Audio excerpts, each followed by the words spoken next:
বিসমিল্লাহির রহমানির রহিম। ঘটনা ঘটছে রাত্রে 3:30 বাজে। আমরা সবাই ঘুমায় রয়েছি। আমরা এরকম এই 1-1.5 সাথী আমরা আলেমদের সাথে আছি, আলেম ঈশ্বরার। তো আলেমদের সাথে আমরা এই পাহারার জন্য এখানে অনেক মাল সামান আছে, পাহারা দিতে হয়। এরপরে মার্কাজ আমাদের ইজতেমার জন্য প্রস্তুতি চলতেছে। রাত্রে আমরা শুয়ে রয়েছি। রাত্রে 3:30 বাজে অতর্কিত হামলা করছে, দেশি অস্ত্র চাক্কু দিয়া, এরকম ধারালো ছুরি চাক্কু দিয়ে আমার গলার মধ্যে পুষ দিতে লইছে। আমি একটু পিছিয়ে গেছি, পরে গলার নিচে লাগছে। আর আমার হাতে কূপ দিছে, এই হাতের মধ্যে কূপ দিছে। আমারে লোহার রড দিয়া পিটাইছে, এরপরে হকি স্টিক দিয়া দিয়া পিটাইছে সাদিয়ানিরা। এরা কারা করছে?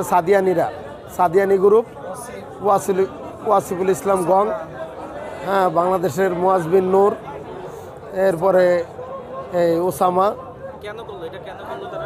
তারা করছে হইল আপনার, এরা আলেম দেখতে পারেন, আলেম বিদ্বেষী। এরা হইল ইহিদিন সারার দালাল, আলেম শেষ করে লাইতে চায়। ইসলামের মূল ভিত্তি হইল কোরআন, আর কোরআন সবচেয়ে ভালো বোঝে আলেম ওলামারা। আর কোরআন দিয়া তাবলিগ চলবো, কোরআন বুঝে সবচেয়ে আলেমরা। সেই আলেমগুলোকে আমরা আছি। এই আলেম শেষ করার জামাত, আলেম শেষ করার গ্রুপ, এটা হলো সাদিয়ানি গ্রুপ। কি করে নবীর ওয়ারিস আলেম দুনিয়াতে বিদায় হয়, সব আলেম, অনেক আলেম রে, মাদ্রাসার ছাত্রগো, আমাদের তিনচিলা তাবলিগের সাথীগো মাইরা এরকম কি জবাই কইরা নদীতে ভাসায় দিস। আমরা নিচ্চকে দেখছি, তুরাগ নদীতে ভাসায় দিস। আমার সামনে একজনের গলার মধ্যে পুজ দিয়ে নগদ জায়গার মধ্যে ডেট। আরেক বাইরে বুড়ির মধ্যে, বেলাল বাইরে বুড়ির মধ্যে পার দিয়া এরকম নগদ বুড়ি বাইরে গেছে গা, সাথে সাথে বুড়ি বাইরে গেছে গা, সাথে সাথে মারা গেছে ডেট। আমাদের মতন আহত হয়েছে প্রায় 600-700 হইব, 500-600 হইব। আর মারা গেছে 5-6 জন। আর এমনি ঘুম করছে, কতজন ঘুম করছে এটা আমরা জানি না ভাই। সাংবাদিক ভাই, আপনার কাছে প্লিজ, আপনার কাছে অনুরোধ, সাংবাদিক ভাইরা আপনারা সঠিক তথ্যটা এই দেশবাসীরে জানান। সাদিয়ানি গ্রুপ সন্ত্রাসী গ্রুপ, আলেমগো মেরালায়, দৈরা আলেমগো মেরালায়। আলেম শেষ হয়ে যাবে, ইসলাম শেষ। আলেম শেষ মানে ইসলাম শেষ। এজন্য সাংবাদিক ভাইরা আপনারা আলেমগুলোকে থাকবেন। আজকে মালানা জুবাইর সব অসুস্থ হয়ে গেছে। জুবাইর হুজুরে কত কিছু পারে না, আমাদের জুবাইর হুজুরও মারার লেগে প্ল্যান করতেছে ওরা। আপনার কাছে আল্লাহর রাস্তে অনুরোধ, আপনারা সঠিক তথ্যটা জানান। এরা ডাকাত, এরা মানুষ খুন করে, এরা তবলিগ করতে হয় না, এরা মানুষ খুন করে, এরা আলেম মেরা লাইতেছে। হাজার সাথীকে মাইরা তুরাগ নদীতে ভাসায় দিছে, হাজার সাথীকে মাইরা তুরাগ নদীতে ভাসায় দিছে। আমারে গলার মধ্যে পুষ দিতে লইছে গলায়। আমি একটু পিছিয়ে গেছি, গেলে বুকে লাগছে, আর হাতে কূপ দিছে, আমার রড দিয়ে পিটাইছে। কয় সাতসাবরে আমির ক, সাতসাবরে আমির ক। পরে আমাদের সরাই দিয়া বেড়া ভেঙে গেছে, বেড়া ভেঙে তারা একদম সব ঢুকে গেছে, ঢুকে গিয়ে যারে পাইছে একদম মারামারি করছে। দাও লয়ে এসে, ছুরি লয়ে এসে, রড লয়ে এসে, তারপরে ওই অনেক কিছু আইটার লয়ে এসে, হাতুড়ে লয়ে এসে, ইয়া করে লইছে। আমার এইখানে আমি ইয়া ওই গতকালই রাত্রে আসছিলাম। আর ইয়া রাত্রে 3টাতে আমাদের ইয়া 12টাতে পাহারা দাঁড় লাগাইছে। আর যে নরসন্দি শিবপুরে, পরে ওইখানে আমাদের এই আঘাত করছে। আমরা মাঠের ভিতরে কাজে ছিলাম, ওরা গেট ভাঙিয়ে অতর্কিতভাবে হামলা করছে। আমরা চাই আপনারা সঠিকটা প্রচার করেন। আমরা চাই আপনারা সঠিকটা প্রকাশ করেন। আপনাদের মুরব্বীরা এই কথা বলছে, আমরা তো সেটাই প্রচার করছি। আমরা ভিতরে কাজে ছিলাম, ওরা অতর্কিত ভাঙিয়ে হাতে লাঠি, ছুরি, দাও এইগুলা দিয়ে ওরা গেট ভাইঙ্গা ওরা আমাদেরকে আগুনে বলছে প্রচার হয়ে গেছে। ঠিক আছে ভাই, আমরা সঠিক বিচার চাই। আর সঠিক বিচার টঙ্গীর ময়দানে দেখছেন বাইরে গেছে, এটা তো আমি করছি, বাইরে গেছে বক্তব্য দেখছেন। আসলে ভাই কালকের যেই আসলে ভাই আসসালামু আলাইকুম। আসলে ভাই কালকের যেই মূলত উদ্দেশ্যটা আমাদেরকে মুরব্বীরা বলেছেন আমরা রাত্রে পাহারা দিতে। সো আমরা রাত্রে পাহারা দিচ্ছি, এমন সময় তারা 3টা বাজে তৈরি হইয়া 3:30 বাজে অ্যাটাক করছে। 4টা বাজে আমাদের 3 সিটের ভিতরে ঢুকিয়া আমাদের সম্পন্ন সাথী ভাইদেরকে ঠাসা মারা এবং ইট পাটকেল পাথর সহ হকস্টিক দেশি অস্ত্র, যত রকমের দেশি অস্ত্র আছে সব দেশি অস্ত্র নিয়ে আমাদেরকে অত্যাচার, নির্মমভাবে অত্যাচার করছেন।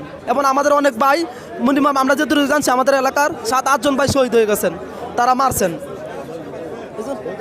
এজন্য ভাই আমি জাতির কাছে বলতে চাই একটা কথা স্পষ্টভাবে, আমরা এর বিচার, সঠিক বিচার চাই।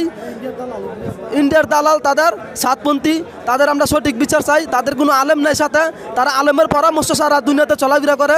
এই জন্য আমরা সঠিক বিচার এই দুনিয়ার জমিনে আমরা দেখতে চাই, এই আশাবাদী আমরা। ঠিক আছে ভাই, আসসালামু আলাইকুম।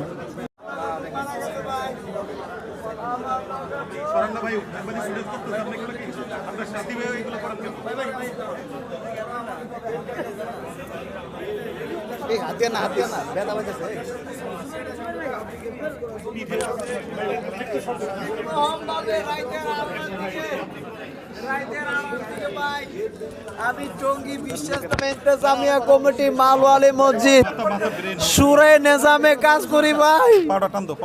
সাবাই জামাত আমার আমির সাহেব, সাবাই জামাতে আমার জনপ্রকৌশলী অধিদপ্তরের ভাই স্টাফ আমারে মাঠের কাজে কর্মরত ক্লিনারের মধ্যে নিয়োগ করছিল ভাই। আমারে পর্যন্ত সার দেয় নাই, বলছি ভাই আমারে চাইরা দেন, আমি মাঠের লোক, মাঠে ক্ষেত মতো নিয়োজিত জনপ্রকৌশলী, জনস্বাস্থ্য, হেলথের মদিনে আমি ময়দানে টয়লেট, বাথরুম এগুলা পরিষ্কার করি। আমার আমি শাহ ফকির আতা রহমান সাবাই জামাতের জিম্মাদার, আমারে ভাই ছাইরা দেন, আমারে ভাই মাইরা কুপাই আমার লগর লোক মরে গেছে ভাই। আমি জানি আমার লোক, আমি গুলিস্তান গোলাপ সমাজের মসজিদের সাথী ভাই। এই যে ওয়াজিবের নেতৃত্বে, এই ওয়াজিবের ফুলার নেতৃত্বে আজকে এই অবস্থা। উসামা ভাই, এই মনির তনির যে আমি কাশেম নূর মোরা অনেক আগের থেকে ফ্লাইট প্রোগ্রাম করতেছে, অনেক আগের থেকে ফ্লাইট প্রোগ্রাম অনেক আমার লগের লোকে মরে গেছে ভাই। আমি যদি না আমার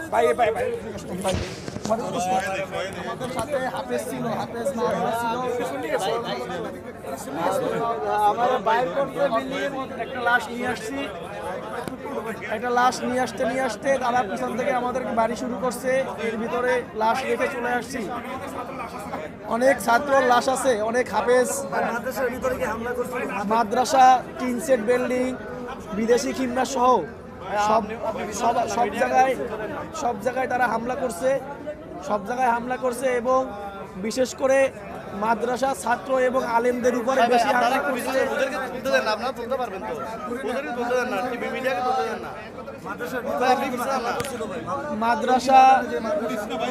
মাদ্রাসা ছাত্রদেরকে বেশি হামলা করছে, ওরা মাদ্রাসা ছাত্রদেরকে বেশি মারছে এবং অনেক লাশ এখনো আছে, প্রায় 1 থেকে 150 লাশ আছে। আমরা যে এই পাশে ছিলাম ব্রিজের ওই কর্নার থেকে ওরা হামলা করছে,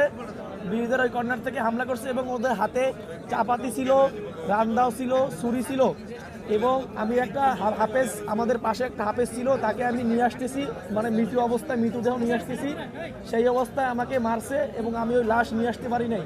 এবং আরেকটা ভাইকে নিয়ে আসছি, বুড়ি এইরকম বুড়ি পাশে পুষতেছে, পেট পাশে বুড়ি বের হয়ে গেছে। আমরা টঙ্গী হাসপাতালে নিয়ে আসছি। ওইখানে আসার পরে ওদের লোক আসছে এই লাশ নেওয়ার জন্য, ওয়াসিফের ছেলে আসছিল লাশ নেওয়ার জন্য, তার লাশ নিতে পারে নাই, কারণ লোকজন মিলে অনেক লাশ করছে। সর্বশেষ কথা হচ্ছে যে টঙ্গীতে আমাদের অনেক লাশ আছে, অনেক ভাই এখনো আহত আছে। আমরা এখনো অনেক আটকা আছে। এবং ঝিনাইদহ জেলার যে ঝিনাইদহ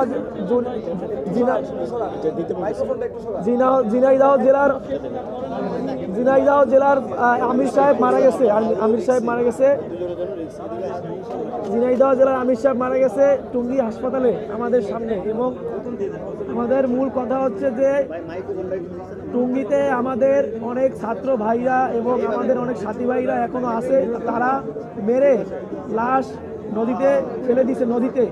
তারা মেরে নদীতে ফেলে দিছে, ড্রেনে ফেলে দিছে এবং বাথরুমের ভিতরে রাখছে, বাথরুমের উপরে রাখছে এবং সালাদ চট দিয়ে তারপরে টিন দিয়ে তারা ঢেকে রাখছে এই লাশ। আমরা চাইবো যে আমাদের লাশগুলো যাতে আমাদেরকে ফেরত দিয়ে দেয়। আমাদের মিডিয়া ভাই এবং সারা বাংলাদেশের ভাইদেরকে আমরা বলবো, প্রশাসন সহ সরকারের সবাইকে, যে আমাদের ভাইয়ের লাশটা যেন আমরা জানাজার নামাজ পড়ে আমরা বেহেশতের জন্য তাদেরকে প্রস্তুত করে দিতে পারি। আমরা সেই ব্যবস্থাটুকু করে দিবেন। লাশ আছে, অনেক লাশ টঙ্গীতে ভাই। ঠিক আছে। আমাদের কিশোরগঞ্জ জেলার ওনাকে নিহত করা হয়েছে। ওনাকে ছুরি দেয়া, চাকু দিয়া পাড়াইতে মারছে এবং আমাদের অনেক লাশ ওরা পানিতে ফেলাই দিছে এবং আমাকে 10-12 জন লোক মারতে আমার মাথার মধ্যে 2টা আঘাত হয়েছে এবং আমার সারা শরীরের মধ্যে এরা লাঠি দিয়া, হাতুড়ি দিয়া আমার পিটাইছে। এই জন্য আমি চাই আমাদের যেই সাথীদেরকে মারছে এরা সঠিক একটা বিচার হোক। মুয়াজ বিন নূরের লোক এবং ইন্ডিয়ার সাদের লোক, এরা সন্ত্রাসী লোকদেরকে বাড়া কইরা আইনা আমাদেরকে পিটাইছে। হ্যাঁ, ওয়াসিবের পোলা উসামা, সেও আমাদের উপরে হামলা করছে। হ্যাঁ, আমরা সঠিক এর বিচার চাই। আমাদের ছাত্র ভাইদেরকে, হাফেজদেরকে, আলেমদেরকে যারা মারছে, রক্ত জড়াইছে, এদের সঠিক বিচার চাই আমরা। ঠিক আছে।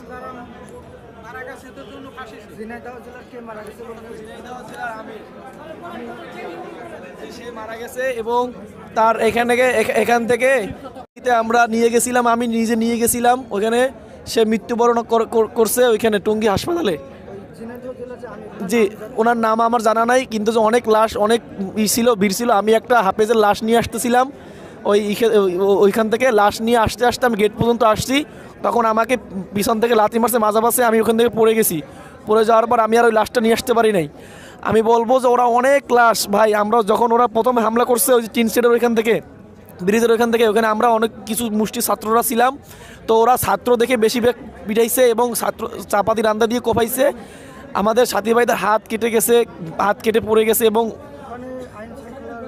ওখানে আইন শৃঙ্খলা রক্ষাকারী বাহিনী, আমি ইসলামকে বিশ্বাস করি, নবী সাল্লাল্লাহু আলাইহি ওয়াসাল্লামকে বিশ্বাস করি। আমি বলবো যেটা আইন শৃঙ্খলা রক্ষাকারী বাহিনী সম্পূর্ণ ওদের পক্ষেই ছিল, কারণ ওরা যখন আসতেছিল, ওরা আইন শৃঙ্খলা রক্ষাকারী বাহিনী আমাদেরকে বলছে যে ভাই ওরা আসবে না, ওদেরকে আমরা ডাক দিয়ে দিছি, ডাকের সীমানা পার করবে না।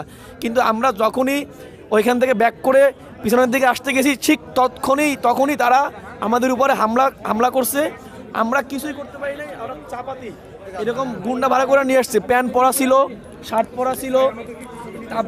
তাবলিগরা কখনো প্যান্ট শার্ট পরে হামলা করে না। আমরা মনে করি যে এই যে তারা গুন্ডা বাহিনী ভাড়া করেছে, কিছু সাহেবের অনুসারীরা তারা গুন্ডা ভাড়া করে আনছে। আমরা দেখছি যে প্যান্ট পরা, শার্ট পরা, চাপাতি রান্দা নিয়ে আসছে, হকি স্টিক নিয়ে আসছে এবং তারা অনেকের মুখে এইরকম বলতে শুনছি যে তোরা মোহাম্মদের দল স্যার বলে কোপাইছে এবং হাফেজদেরকে মারছে। ঝিনাইদহ আমির মারা গেছে, টঙ্গী হাসপাতালে এখনও আছে সে। এবং আমাদের অসংখ্য ভাই টঙ্গীর ময়দানে পড়ে আছে, আপনারা খোঁজখবর নিয়ে দেখেন। অসংখ্য ভাইকে নদীতে ফেলে দিছে, বাথরুমের ভিতরে নিয়ে রাখছে, বাথরুমের উপরে নিয়ে রাখছে, সালাদ চট টিন দিয়ে আপনারা ঢেকে রাখছে। অসংখ্য ড্রেনের ভিতরে ফেলে রাখছে, পাশে যে ড্রেন ছিল ড্রেনের ভিতরে ফেলে রাখছে। যে আপনারা চাই যে আমাদের লাশগুলো যদি ফেরত নিয়ে আসে তারা, আমরা চাইবো যে আমাদের লাশগুলো যদি ফেরত দিয়ে আসে। ভাই আমার নাম মোহাম্মদ শাহপরান। আমার আব্বু জিম্মাদার ছিল মোংলা পৌর উপজেলার, আমি তার ছেলে। আমি 3 চিল্লা দেওয়ার জন্য আসছি। 1 চিল্লা শেষ করে আমি টঙ্গীতে 5 দিনের জন্য ছিলাম, কিন্তু আমার ইমানির দায়িত্ব হিসাবে আমি আরো বেশি থাকার জন্য ওইখানে ছিলাম পাহারাদারে 3টা থেকে 6টা পর্যন্ত। তো ওইখান থেকে আমাদের হামলা করছে, রান্দা, চাপাতি, কুড়াল, চাইনিজ কুড়াল সহকারে। ওরা সরকারের ফয়সালাকে অপেক্ষা করে এরা আমাদের উপর হামলা করে, আমাদের উপর মারধর করছে। এরা দিয়েছিল টঙ্গীর ময়দানে